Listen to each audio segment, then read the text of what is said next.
Hello there, good morning everybody. This is Pastor Shibu John from Toronto, Canada on the 3rd of July 2026. This morning we are going to meditate from Psalms 8 and verse 4. Psalms 8 and verse 4. What is man that you take thought of him, and the son of man that you care for him? Our focal point for today's meditation is, you matter to the God who made the stars. You know what? Have you ever looked up at the night sky far away from city lights and just stood still? No words, no plans, just looking up. That's where King David was when he wrote Psalms 8. He was not even a king that time. He was a shepherd boy.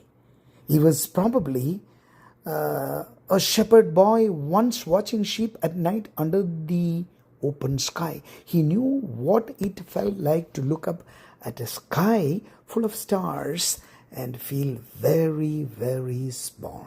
And out of that feeling, he asks God a question, not a complaint, not a doubt, a question of wonder. What is man that you take thought of him?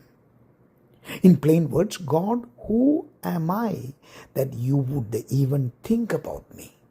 That is the question we want to look at this juncture in our life.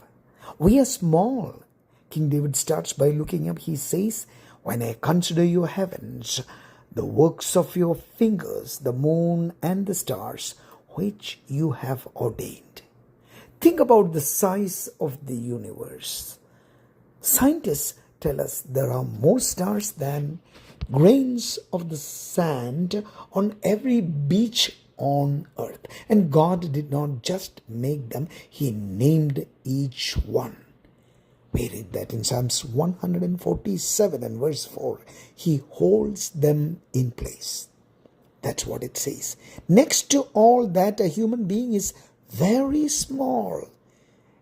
David felt it. We can feel it too. Some nights we look at our problems, our worries, our little lives, and compared to all of creation, we can feel like we don't matter much at all. But we are seen. But here is the surprise.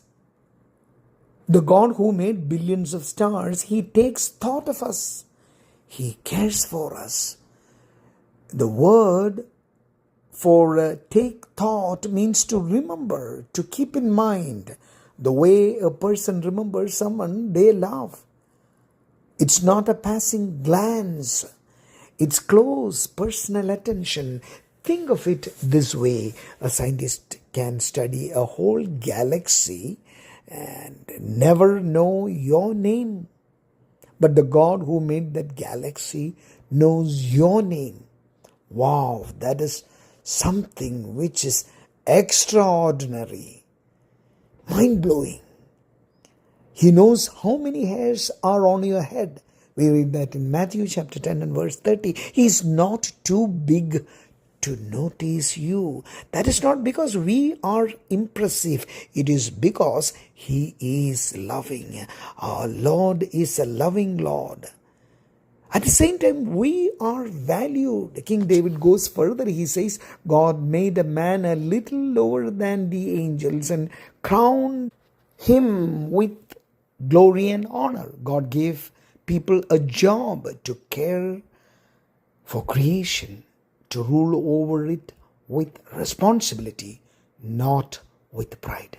This tells us something important. Our life has worth, not because of what we have done, but because of how God made us and how God sees us. Every person we meet these days, the tired cashier, the difficult co-worker, the neighbor we don't know well, carries that same dignity. You know why? God takes thought of them too. So what do we do with this? First, when we feel small, remember we are seen.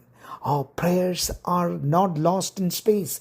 The God of the stars hears us. Second, when we feel proud, remember why we matter. It is not because of our success. It's because God chose to care.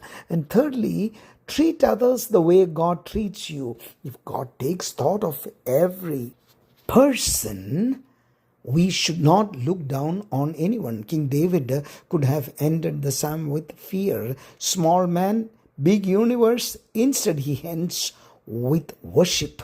O Lord, our Lord, how majestic is your name in all the earth. That is the right response.